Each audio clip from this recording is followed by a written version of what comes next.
Is it true that behind every screen, meme, and viral rumour lies a trace of the occult, with its rituals, superstitions, and strange logic shaping our digital lives? Well, let's fire up the computer and explore where the ordinary collides with the uncanny, and where the internet might be just searching for us. Here on Things Visible and Invisible.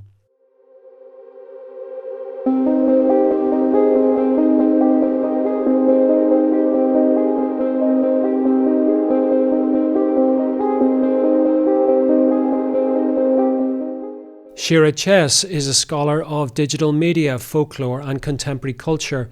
Her work examines how occult, paranormal, and supernatural themes circulate online, blending traditional folkloric methods with the study of digital communications.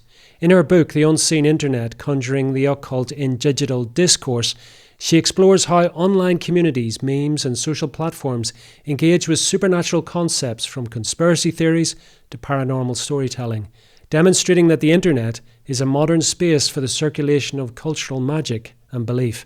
And she joins me down the line from her home in Georgia. Shira, welcome to Things Visible and Invisible. Thank you for having me, Sean. So, Shira, is it right to conclude, really, from your researches that the internet is one big satanic plot? I don't know that that's right to conclude, perhaps. I'm not really interested necessarily in whether or not magic is real, right? I'm more interested in what I talk about in the book is discourse. So my book is about how, like here and now in the mid 2020s, technology and magic have become indistinguishable. And increasingly, we have to deal with the ramifications of being ill-suited magicians.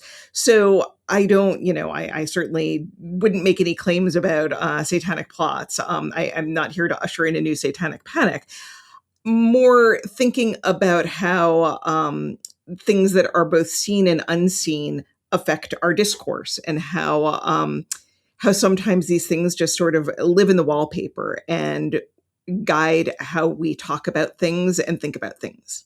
Absolutely. Well, let's get into that, Shira, because your work is, to my eyes anyway, absolutely fascinating. And I haven't come across many people who have started to explore this aspect of our internet world, our digital age that we live in. So where did you first start to begin this research? When did you first start to think that maybe there was this element lurking in the background? So I actually come from sort of a strange place in getting here. I had most of my research up until a few years ago was in video games. I studied video games, specifically how video games were designed for and marketed to women audiences. And I sort of ran to the end of that research line and wasn't really sure what to do next. And I started kind of thinking about, well, what would I want to do next? And started reading some things. And one of the books that really hit me hard as I was doing my research was a book called Haunted Media, which is by a scholar named Jeffrey Sconce. And he wrote it, I think it came out in 99 or 2000, something like that. And one of the arguments that he made was that there was a parallel discourse that happened between telegraphy and spiritualism in the 1800s, right? And, others have made similar kinds of arguments. That's not a completely, like he was one of the first people to make that argument, but others have made arguments about photography, about cinema. And so sort of the big picture argument here is that when we're in these moments of technological innovation, our media forms often replicate esoteric desires and sort of exist in this parallel. And so I started asking the questions. There were a few different things that I started asking simultaneously, but one of the questions was, well, what might that look like, in the moment that the internet began sort of occurring to us all in earnest, right? And the thing that really that I began to realize was that there was a lot of sort of mystical beliefs happening at that time, particularly in Silicon Valley, right? We at the moment that the internet was sort of like transitioning from being this niche hobbyist activity into being, a cultural imperative, the there were a lot of people who practiced varying forms of spirituality that were non-hegemonic, right? That were not necessarily religious beliefs that were, Christianity, Judaism, or Islam or Buddhism, right? Like sort of like this mix of things. In the 70s, Maria Truzzi wrote about sort of the occult revival that happened in the early 70s, sort of post hippie, right? And so part of what I was trying to articulate was, well, what does it mean then if all of these different esoteric beliefs were baked into how a lot of people design the internet? And as I started looking, the more I looked for it, the more I saw it. At the same time, I started thinking about here and now, where we are right now. And we have a lot of sort of complicated and messy beliefs right now that are internet adjacent. So one of the first things that I started with in thinking about the here and now was simulation theory, right? Elon Musk believes that we live in a simulation. And so I started to ask myself the question, well, what does it mean when the richest man in the world believes that we live in a simulation? How do we understand that? What are the ramifications of that? And I started thinking about it in terms of sort of the Gnosticism that underlies simulation theory.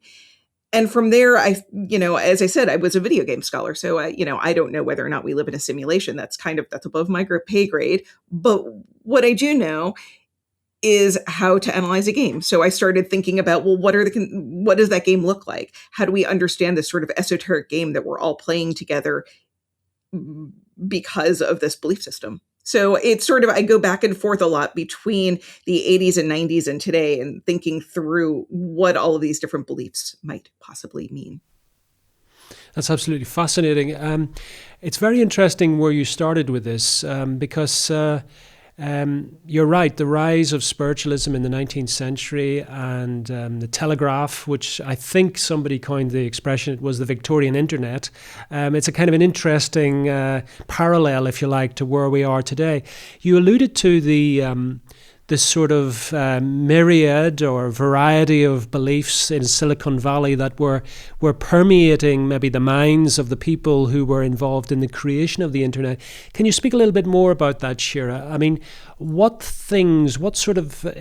they things of substance, or is it, I mean, the word Gnostic, which you used, I'm afraid is, in my mind anyway, an expression which is often covering a whole variety of ideas and beliefs which are often ill-defined in some ways. Is that what we're dealing with in Silicon Valley at the birth of the internet? Something which was just a rag bag of variety of ideas and warmed over thoughts?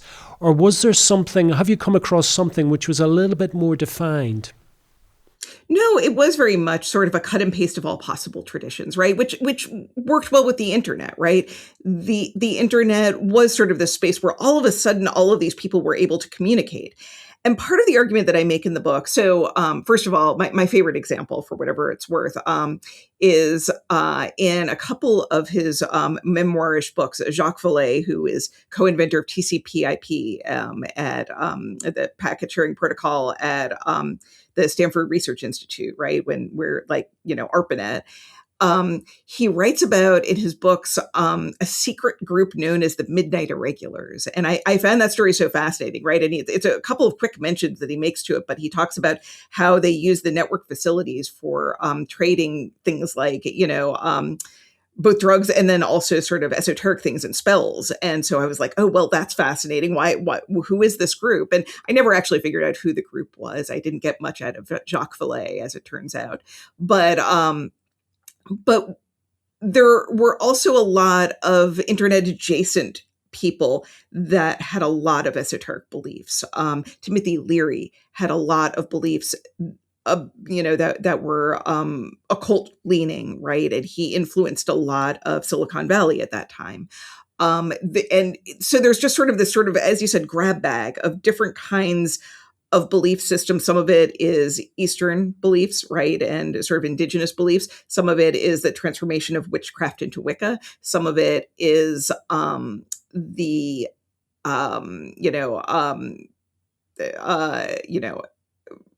just various others. So chaos magic became a thing around that time period in the 70s and into the 80s. Discordianism kind of had its peak, and Discordianism is sometimes a joke, sometimes not a joke. It depends on who you're asking, right? It kind of sits in conversation with chaos magic. So there were all of these different traditions. And at the same time, in the US and to some extent also in the UK, I believe, there was, a veritable satanic panic happening, right? This belief that pop culture was inducting young people into Satanism. And because of that sort of anxiety that was happening in people who were genuinely, who were not hurting anyone, but being harmed by this panic, there was a general desire to keep non-hegemonic beliefs, spiritual beliefs out of the public eye. And the internet was a perfect place for that at that moment, right? There was all of this, there were all of these people that were migrating online. In the 80s, Margot Adler did a survey of neopagans in the US and found that the most common career choice for neopagans at that time, it was in computing. And there was sort of this parallel that a lot of them saw, that like the rituals and processes involved in programming were similar to how we how like magical thinking. And so that there was this kind of parallel that was very natural between those things. And at the same time, sort of cyberpunk literature egged it on. But,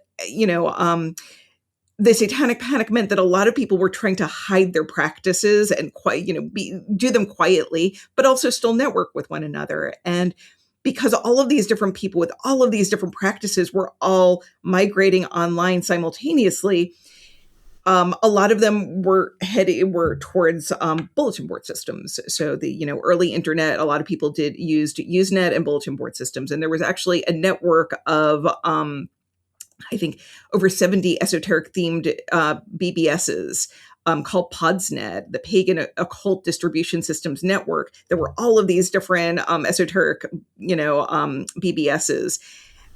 And the thing about BBSs is they rewarded text, text documents. People wanted more data, and text documents were easy to upload and download and share. And so all of these texts that had previously been more difficult to get suddenly were easily distributed online, and then later would get posted on websites during the early web. So there was sort of this glut of occult texts online. And because of that, the internet sort of simultaneously occulted and de-occulted its spiritualist contingent. It created the space for like semi-anonymous posting, and at the same time created the opportunity to share texts in a way that had never previously happened at a global level for esoteric themed texts. Are we talking here, Shira, about the creation of something, the internet, which allowed the propagation of views which had been fringe or not easily distributed? Or are we talking about something which inherently has occult elements to it? And let me just, as a non-scientist, let me just say that I've always felt the internet as something magical, right? In the sense that I don't quite know how it works. Probably like most of the population, very happy that it does work. And I'm slightly in awe that it does work in the way that it does. You can imagine somebody from 1,000 years ago or even 100 years ago walking into a room with all our computer devices and being absolutely flabbergasted that people can communicate as we are doing now across many thousands of miles, etc., etc. But are we dealing with something which is inherently challenging reality in some way, which some people suggest the internet is, or are we simply talking about a vehicle which has, for good or ill, been taken and used by various people with various agendas? I mean, I think it's kind of a yes and, right? Of course, famously, science fiction author Arthur C. Clarke said that any significantly advanced technology is indistinguishable from magic. I don't know how my computer works. Not really. Do you? Right? Like, so we're so many steps removed from our our technology that it does have that sort of magical effect. And at the same time, because the internet is the way it is, and in part because it was designed the way that it was, and because of the way our legal systems function online, that means that we're all experiencing reality in quite distinct ways now. And I don't know, certainly I don't, it's not like there are, it's not a plot, it wasn't like people sitting around designing it this way.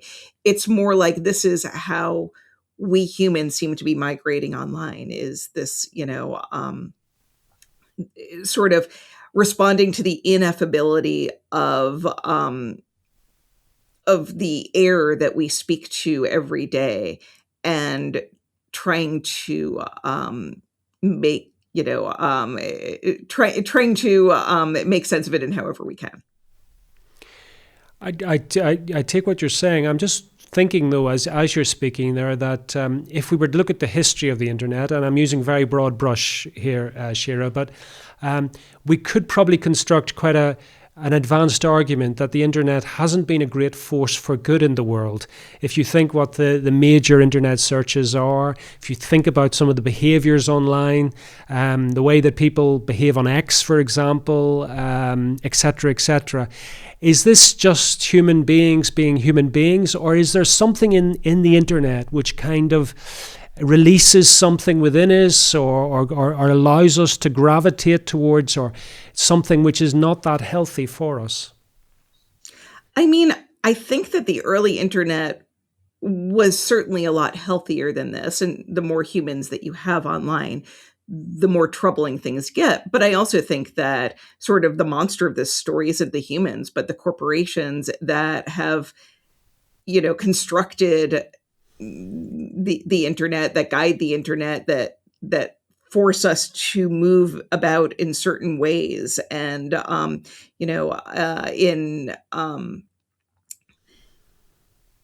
in esoteric, traditions, one could think of it as being somewhat like an egregore. So an egregore is a thought form that's born out of a group. So when a community of people believe in something, then it transforms into this non-corporeal entity. And the fact that we have given corporations, the legal status of humans, and at the same time they can't be killed, sort of gives them this sort of lifeless form that is akin to that. Which leads, I suppose, to not just the corporations that run the internet and control things, but also the whole explosion of AI that we've had, certainly in the last 10 years, say, for example, driven by the internet, and all the kind of rather gloomy predictions there are around that. It's interesting you use the word monster. I mean, is there something, or I suppose my question, Shira, is there something in your researches about the origins of the internet and how it's playing out that is a kind of a warning to us that we may be playing with something which is more like fire than something which is going to serve us? Well, in the end, artificial intelligence is just the spirit of hegemony, like only like vaguely animated, right? People are fascinated with AI in the same way that they're fascinated with hauntings. They want like this sort of passive sublime. But I think that there are warnings in, one of the things that was the most jarring. So I wrote this book, and I'm also writing a book about a cyberculture magazine from the 90s called Mondo 2000. And that was sort of like this counterculture, cyberculture magazine that predated Wired. And so I've spent a lot of time in the 90s, and the 90s should be teaching us exactly what not to do in this moment, right? Because we seem to be really very much revisiting all of these kinds of choices that we were making in the 90s about like new technologies bursting through and us sort of like anxiously not knowing what to do with those new technologies, how to deal with those new technologies. And in the 90s, this manifested in technopaganism, which was, like as a kind of techno-spiritualism that was somewhere between believing that one could use technology for esoteric purposes and people sort of thinking, well, it doesn't really matter if it's magic or not. It behaves like magic, so let's just call it magic. But it was very positive, right? Like it was this very positive movement towards taking control. As Stuart Brand wrote in the first issue of Whole Earth Catalog, we are as gods and we might as well get good at it. And very much technopaganism was that, right? It was sort of like this idea of trying to control the technology in this godlike way, in this sort of in the sense of manifesting the technology you wanted to see in the world. And now we're faced with very similar kinds of choices with artificial intelligence. And if one thinks that we made bad choices in the 90s regarding how we deal with our technologies, both in terms of legislation and in terms of, culturally, then we should be paying attention to those choices again. So I do think that it does serve as a warning, but I think that those warnings aren't necessarily of the esoteric nature. I think that the esotericism, and we're very much hitting the same kinds of like esoteric questions now with AI that we were playing with sort of in the 90s. There's sort of that 30-year cycle of new anxieties, and we're definitely there again. And so I think that discourse is very much an articulation of those anxieties, not necessarily that, that there's a literal demon in a box. But the fact that we're looking for that demon in the box, I think, tells us something. I'm very interested with your use of the expression of the compound of techno-pagans. A few years ago, I had the pleasure of meeting here in London. I was at a futurist gathering. I don't know if you're aware of these futurists, but they were very, very clear that the future lay with some kind of merging of the computer and the human being. That was in essence where we were headed, and that this would create a kind of something even more than a hybrid. It was something which was almost beyond what human beings could ever wish for. Have you come across that in your researches? Were these ideas around when the internet was coming into being, or were they kind of fringe science fiction still at that point? Oh, no, they're definitely, the futurists for a while now have sort of dabbled with esoteric themes, right? That's absolutely not new. And again, I've spent a lot of time with 90s magazines in recent years. And so you can see sort of that blending of mysticism with technology in how we try to reimagine ourselves.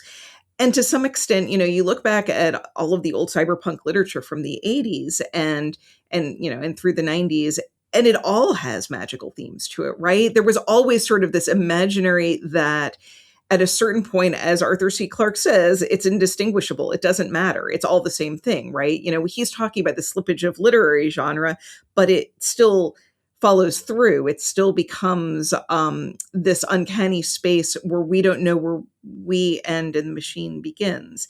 And I think that as humans grapple with that question, it changes how we talk to one another and how we respond, in terms of that discourse. You're making me wonder if with the techno-pagan idea around that, has the internet become a kind of pseudo-religion or even a religion for people that somehow they invest in it? Some of the qualities, some of the traits that more primitive societies thousands of years ago would have attributed to the sun or the moon or to a block of wood. Definitely there's, so one example of that in our current milieu would be how we talk about algorithms, right? The algorithm giveth and the algorithm taketh away, right? We don't really fully understand what an algorithm is doing and what the gods of the algorithm are trying to guide us towards. And that is, either there's a term, an academic term that's used from time to time, algorithmic conspirituality, where people flipping through TikTok believe that they're seeing sort of the thing that they need to see next, right? The thing that will tell them about the future. And we've kind of always done that to some extent. We've sort of like randomness serves us all well as humans, with the unknowability of existence, right? So in big ways and in little ways, certainly with divination, but also like 20 years ago when we all still listened to the radio, we would sit in the car and think, oh, the next song that comes on the radio is going to tell me what to do. And of course, now we do that with an algorithm. We could just as easily say, what the next song that comes on Spotify will tell me what to do. But there is sort of this faith that we want to have that the unknown is going to guide us in proper direction. In your researches around the occult and the internet, what was the most surprising thing you came across? That's a good question. I spent a lot of time looking at the reality shifting community. And this isn't so much surprising, but sort of watching the community of, I refer to sort of, it's a multi-part community on, on many different platforms, but I refer to them collectively as the reality tourists. So the reality shifters who sort of, they claim that they're meditating themselves into another reality. Manifestation communities on TikTok, and the folks that use subliminal messages, and all of these things kind of happen in conversation where they're, so if, I think about simulation theory in terms of people who believe in simulation theory seem to be playing civilization, but in real life, right? Playing a simulation game, but in real life. But the reality tourists seem to be playing like Animal Crossing, but in real life, right? Like this idea that now we can start thinking about our lives, our features, our facial features, the subliminal message people, as all interchangeable. So like the subliminal message folks, a lot of them will do subliminal messages for things like they'll play them from YouTube for things like having a smaller nose. And or my favorite one was become a werewolf fast. Fast was in the title. And so this idea that like we can transform our bodies through subliminals. And so collectively, these things talk about how digitality has made us feel more modular, feel like we ourselves are kind of cut and paste of all possible things. That's a really interesting idea. Has there been an element in your researches where the digital age that we live in and the origins and how it's grown and developed, that somehow it's made us less human in a sense, would you say? I mean, I think our humanity always shows through, right? I think what's interesting is never the technology. It's how we find ways to human the technology, to make it feel like us, to make it, to readapt how we understand ourselves to the technology. So I don't know. I think that I'd like to believe that technology can only reify our sense of humanity, right? And we're seeing that debate a lot right now with AI slop and this question of whether or not creativity can be manifested through technology. Those are such, and genuinely, I do not believe that it can. But the fact that that humans are really increasingly having this conversation as AI develops of like, well, what does it mean to be human? What if it's not this idea of generating creative content, what is it, or what does that creative content need to look like in order for it to be human? And how do we understand ourselves differently now that technology can do more? My final question, Shira, is this. You have been researching, writing about, and no doubt thinking about the internet for many years now and published on it.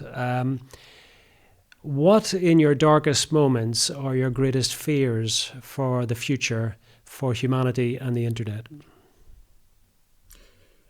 I am not afraid of artificial general intelligence. I do not believe that AI will achieve consciousness at any time in any of our lifetimes. I don't think that's possible. What scares me is that it will be sold and packaged in a way that makes it appear as though that were the case, right? That sort of like this desire to manifest things that are unknown, that are beyond us, will culminate in corporations being able to kind of sell us this deity in a box. I don't think that it is possible, with the technology that we have right now. It's just a magic trick.